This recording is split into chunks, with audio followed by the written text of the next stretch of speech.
홍정원 전 차장과 관련돼서 제가 좀 질문 좀 드리겠습니다. 증인은 계엄 당일 홍정원 전 국정원 1차장 전화를 받은 사실은 있죠? 있습니다. 홍정원 전 1차장과 방첩사가 업무적으로 같이 일을 할 이유가 있나요? 뭐 평상시에 일부 조금 있을 수는 있습니다. 1차장은 해외 정보팀 아닙니까?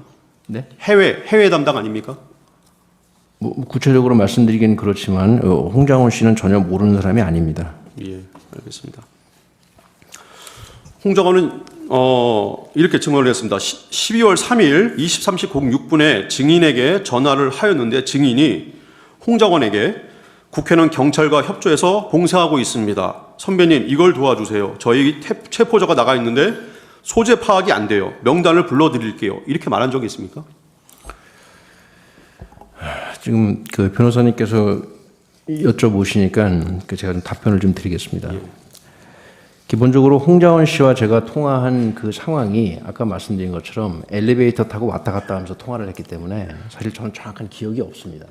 그런데 구속 수감된 상태에서 그 사람이 뭐라고 얘기하는지 제가 볼 틈도 없었습니다. 그런데 요번에 제 재판 증거 자료를 보니 마침 그 안에 홍장원 씨의 인터뷰 내용이 있었습니다. 그 인터뷰 내용을 보면서 두 가지가 사실은 아주 이상했습니다. 재판 증거 기록에 의하면 그날 밤 10시 40분경에 제가 홍장원 씨와 통화하면서 국회는 경찰과 협조해서 봉쇄하고 있다. 지금 체포조가 나가 있는데 제가 그렇게 얘기했다고 홍장원 씨가 언론 인터뷰를 했더라고요. 앞서 말씀드린 것처럼 방첩사 의원들의 평균 출동 시간은 그 시간으로부터 2시간 후인 새벽 1시입니다. 제가 정확한 대화 내용은 기억이 안 나지만 2시간 전에 홍장원 씨와 그런 대화를 했을 것 같지가 않습니다. 이건 저는 증거는 없습니다. 그러나 상식선에서 그런 말씀을 드리는 겁니다. 이상입니다. 또 홍정원은 이런 얘기도 증인이 했다고 합니다. 1조 2조가 축차 검거 후에 방첩사 구금 시설에 감금 조사할 예정입니다. 그리고 지금 제일 급한 게 검거를 위한 위치 추적인데 위치 추적을 부탁드립니다. 라고 말을 했다고 합니다. 이런 사실이 있나요?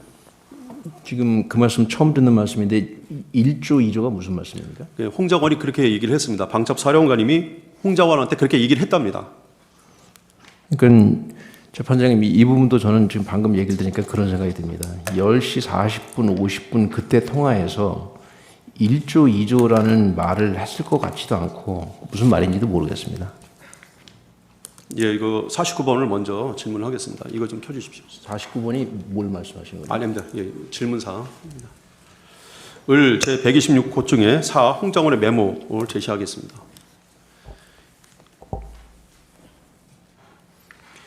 이게 홍정원이 증인한테 전화 통화를 받고 메모를 그 내용을 적은 겁니다. 적은 거를 다시 다른 사람한테 대피를 부탁해서 한 것이 맞죠? 이런 내용이 적혀져 있습니다. 여기 보면은 1조, 2조, 축차검거, 방첩사, 구금시설, 예, 이런 내용들이 적혀 있습니다. 이런 내용을 홍정원한테 얘기하거나 그런 사실 없죠? 앞서 말씀드린 것처럼 홍장원과 정확한 통화 내용이 기억나지 않고요. 예. 다만 제가 홍장원 씨가 인터뷰했던 그 내용을 제 재판 증거 기록에서 엊그저께 우연히 보게 되었는데 그거를 보면서 제가 정확한 기억은 안 나지만 정황상 상식적으로 좀 이상하다는 생각이 많이 든다는 그 말씀을 드리는 겁니다. 예. 방첩사 지하에는 구금시설이 없죠? 그런 거 없습니다. 증인이 홍정원에게 체포해야 할 정치 명단을 불러준 사실이 있습니까? 그 부분도 형사재판에서 정확히 따져야 될 부분입니다. 예. 51번 생략하겠습니다. 홍정원은 자신이 대통령의 심의를 받는 사람이었다는 말을 하고 있고 또 증인이 자신에게 체포조 명단을 불러줬다는 등의 주장을 한 바도 있습니다. 혹시 홍정원한테 추가적으로 홍정원에 대해서 얘기할 게 있습니까? 뭐 별로 언급하고 싶은 사항 없습니다. 예, 알겠습니다.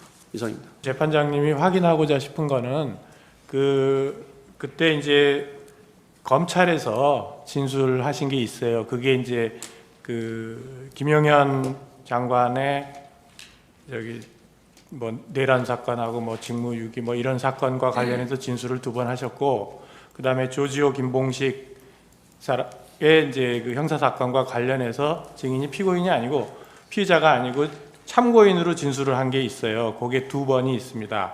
그때 진술을 하실 때 사실대로 진술을 하셨는지 증인이, 그리고 서명 날인은 다 돼 있어요. 거기에 변호인의 서명도 돼 있고, 그러니까 그렇게 된 것이 맞네요. 서명 날인 하신 건 맞죠? 맞습니다. 그리고 변호인도 입회를 했죠. 네. 그리고 당시에 사실대로 말했고 그대로 적혀 있었습니까? 그 왜곡돼 있었습니까? 지금 앞서 말씀드린 것처럼 제가 무슨 뭐 전문적인 법률가도 아니고 사실 이 재판장님께서 말씀하신 의도를 제가 정확히는 잘 모르겠는데 제가 상식을 가진 사람으로서 말씀드리건데 그날 검찰에서 그렇게 성실하게 진술한 것이 맞습니다. 그러나 중요한 형사재판의 피고인이 된 마당에 최근에 재판 증거 기록을 보면서 다른 사람들의 진술도 이제야 보게 됐습니다. 그래서 저는 그냥 상식적으로 생각할 때 형사재판에서 정확히 따져야 될 부분이 많겠구나라는 부분을 말씀을 드리는 것이지. 그러니까 그거는 네. 이제 약간 이제 법률적인 지식이 없으시니까 그런 말씀을 하시는 것 같은데, 이건 무슨 뜻이냐면 그 내용을 본인이 얘기한 것이 맞느냐만 묻는 거예요. 본인이 얘기한 대로 적혀 있느냐만. 왜냐하면 그거가 다른 얘기들을 다른 사람이 할 수도 있잖아요. 네. 그거는 당연히 나중에 따져보는 부분이고, 요 검찰에서 진술을 4번인가 하실 때 그 진술이 본인이 그대로 사실대로 얘기를 했느냐, 이걸 묻는 거예요. 본인이. 예, 나름 뭐 성실하게 답변했다고 생각합니다. 네, 됐습니다. 그럼 알겠습니다. 아까 사이버 관련돼서 수사한 경험을 증언하려고 하니까 이제 막았는데요. 예, 아까 그 말하고 싶으신 게 뭡니까? 이 사이버 관련해서 제가 드리고 싶었던 말씀 중에 하나가, 저는 방첩사령관으로서 지난 1년 동안 사이버 관련된 여러 건의 뭐 조사, 수사, 사건 이런 것들을 실제로 지휘를 했습니다. 다시 말씀드리면은 사이버와 관련한 법적인, 기술적인 상식이 있다는 그런 뜻입니다. 예를 들어서 서버를 떼와라.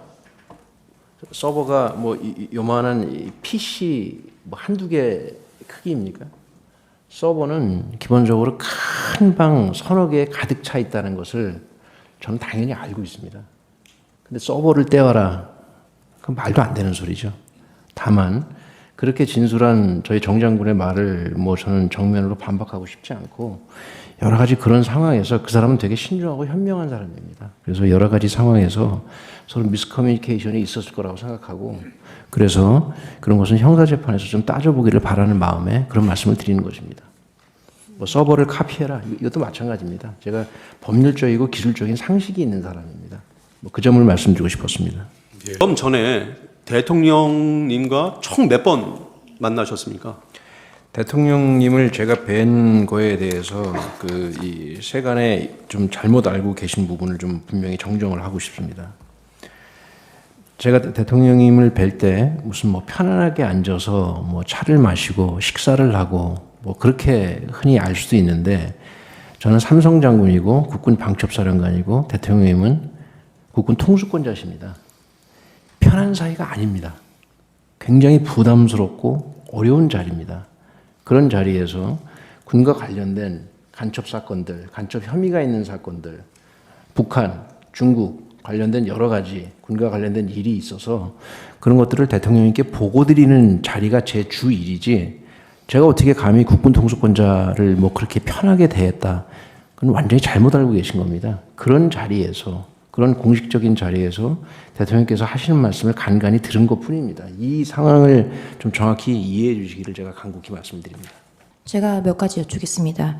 아까 소추인 측에서 부정선거 관련한 보고서 뭐 검토를 했었다라고 했는데, 만약 그런 보고서가 작성이 됐다면 선관위의 서버나 어떤 그런 자료들에 대해서 기술적이고 전문적인 감정이나 검증을 거친 게 아니라 인터넷에 떠도는 판결문이나 그런 것들로 취합된 보고서인 거죠? 그 보고서를 뭐 어떤 관점으로 뭐 보시는지 제가 잘 모르겠습니다만, 그 보고서는 인터넷에 떠도는 부정선거가 있다는 사람의 이야기, 없다는 사람의 이야기, 유튜브 이야기, 그리고 겸하여 법원에 판례가 있다고 하니 그 판례 이야기 이런 거를 그냥 쭉 갖다 쓴 겁니다. 그럼 무슨 뭐 굉장히 높은 수준의 보고서 생각하시는데 전혀 그렇지 않습니다. 그리고 방첩사의 소관 업무에 부정선거가 있든 없든 저희들은 저희 소관 업무도 아닙니다. 그래서 그것을 실무부서에 지시한 것도 아니고 사령관을 개인적으로 보좌하는 비서실에 제가 하도 궁금해서 한번 물어본 겁니다. 그건 큰 의미를 두지 않으셨으면 좋겠습니다. 네, 그리고 마찬가지로 기사에 대통령으로부터 첩보나 구금 지시를 받은 적이 없다라고 인터뷰하셨는데 맞습니까? 대통령님으로부터 그런 지시를 받을 만한 위치에 제가 있지 않습니다. 아까 그거는 제가 그냥 설명을 드리겠습니다. 선관위에 좀 보내라고 한 것은 제가 김용현 장관에게 얘기를 한 겁니다. 물론 제가 검찰에 있을 때부터 선거 그 사건 그리고 선거 소송에 대해서 이제 쭉 보고를 받아 보면은 일단 이 투표함을 개함을 했을 때 여러 가지 그 상식적으로 납득이 안 가는 이런 엉터리 투표지들이 이제 많이 나와 있기 때문에 뭐 부정선거라는 말은 쓰는 사람마다 물론 다릅니다만은 이게 좀 문제가 있겠구나 하는 생각은 제가 해왔고요. 근데 이제 2023년 그 10월에 국정원으로부터 한 3차례에 걸쳐가지고 중앙선관위 그 전산 그 시스템에 대해서 자기들이 점검한 거를 보고를 받았는데 정말 많이 부실하고 엉터리였습니다. 그런데 이제 국정원에서는 그때도 이거를 충분히 다 보여준 게 아니라 아주 일부만 보여줬다. 제가 그때 보고받기에는 한 5% 정도 장비만 보여줬다라고 했기 때문에 제가 김용현 장관한테 계엄을 이제 아마 금요일 11월 한 29일 내지 30일쯤 됐던 것 같은데요. 그 감사원장 탄핵 이제 발의한다는 얘기가 나오면서 이제 계엄 얘기를 했습니다. 그런데 하게 되면 그 계엄법에 따라서 그 국방장관과 지휘를 받는 계엄사가 계엄 당국이 그 계엄 지역 내에서의 행정사법 사무를 관장하게 돼 있기 때문에 이거는 무슨 범죄의 수사 개념이 아니라 선관위에 들어가서 국정원에서 다 보지 못했던 선관위의 전산 시스템이 어떤 것들이 있고 어떻게 이것이 가동되고 있는지를 스크린을 하라. 그렇게 해서 이제 계엄군이 들어간 것으로 저는 이제 알고 있는데 제가 이제 계엄 해제를 하고 나가지고 언론에 보니까 저도 방첩사나 사이버사가 투입이 된 줄 알았는데 이 정보사가 들어가고 나머지는 뭐 근처에 있으면서 들어가지 못하고 왔다고 하는 보도를 제가 봤습니다. 그래서 제가 그때는 김용현 장관이 구속되기 전이라 이게 정보사가 갔느냐 하니까 IT 요원들이 거기가 좀 실력이 있어서 그렇게 보냈습니다라고 이제 보고를 받았고요. 그래서 아마 방첩사는 저 근처까지 갔다가 이제 못 들어갔을 것이고 그 여론조사 꽃도 제가 가지 말라고 이제 아마 그게 자기들 그 계획에는 있었는지 모르겠는데 제가 그거는 하지 마라 그래서 가다가 거기는 이제 중단했을 것이고요. 그리고 이거는 이제 포고령에 따른 수사 개념이 아니라 행정사법 사무를 관장하기 때문에 정부 부처나 공공기관 같은 데는 계엄군이 들어갈 수 있다고 저는 판단했습니다. 그렇게 해서 기본적인 그 관계를 확인하는 것이고, 그 다음에 이제 지금 뭐 제가 그 장관에게 얘기할 때는 이거는 계엄의 형식을 빌린 대국민 호소고 국회 그 해제 결의가 있으면은 즉시 할 것이다라고 얘기를 하지만 저 역시도 그런 내용은 해제하고 설명을 해야지 저도 국무위원들한테 그 얘기는 계엄 전에는 얘기할 수가 없는 겁니다. 마찬가지로 국방장관도 지휘관들, 사령관들한테는 이 계엄은 곧 해제될 계엄이고 전체 군 투입은 얼마 안 된다. 이런 얘기를 안 하고 이제 필요한 그 대통령의 선포에 따라서 각자 맡은 업무를 하도록 했기 때문에 각자 정해진 매뉴얼대로 하다 보니까 전하 장관이 생각한 것 이상의 어떤 그 조치를 준비를 했을 수는 있습니다만은 지금 여기 방첩사는 이제 합수본으로 나가게 돼 있고 그리고 이제 육군참모총장은 계엄사령관으로 이제 발령을 이미 받았죠. 그거는. 그런데 합수본부나 계엄사령부가 그 조직이 만들어지기도 전에 국회의 해제 요구에 따라서 군 철수 지시를 하고 그리고 군 철수 지시하기 전에 벌써 제가 국무위원들을 부릅니다. 나와서 비상계엄 해제를 하려면은 국무회의를 해서 또 해제를 해야 되기 때문에 집에 들어간 국무위원들을 나오게 하고 그 시간까지 기다리기가 뭐해서 저 장관하고 계엄사령관을 불러서 저 군을 철수시켜라. 특히 국회에 있는 군은 이동수단이 도착하기 전이라도 무조건 경내에서 빼내라. 이제 이렇게 하고 그리고 기다려도 이제 저 국무위원들이 빨리 도착을 안 하니까 제가 먼저 브리핑룸으로 가서 군은 철수시켰고 이제 정족수가 채워지면 계엄 해제는 곧 한다 이렇게 이제 발표를 합니다. 그래서 지금 뭐 여러 가지 아까도 제가 말씀을 드린 게 아무 일도 안 일어났다는 말씀을 아까 드렸고요.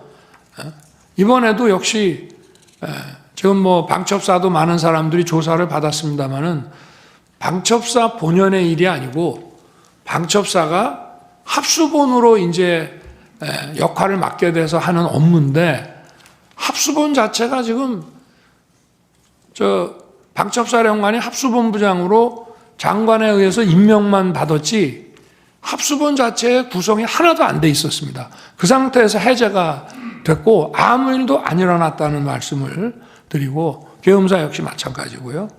그리고 이제 아까 그 선관위에 왜 가셨냐고 하는 문제는 제가 그래서 계엄법 7조에 따라서 행정사법사무를 관장하기 때문에 제가 평소에 의문을 가졌던 거 또 2023년 10월에 국정원 보고를 받고 대단히 미흡하게 점검했다는 것 때문에 어떤 시스템이 있는지는 알아놔야 나중에 뭐 국정조사를 통해서든지 아니면 여론 이런 걸 통해서든지 봐야 되겠다라고 생각했기 때문에 점검을 하도록 시킨 것이고 실제 가서 무슨 군인들은 이제 그런 장관의 이런 계엄 선포와 장관의 지시가 있으면 뭐 서버를 압수하네 뭐네 이런 식으로 생각할지 모르지만 제가 내린 지시는 가서 무슨 장비가 어떤 시스템으로 가동되는지 보라는 거였고 실제 아무 어떤 압수 내지는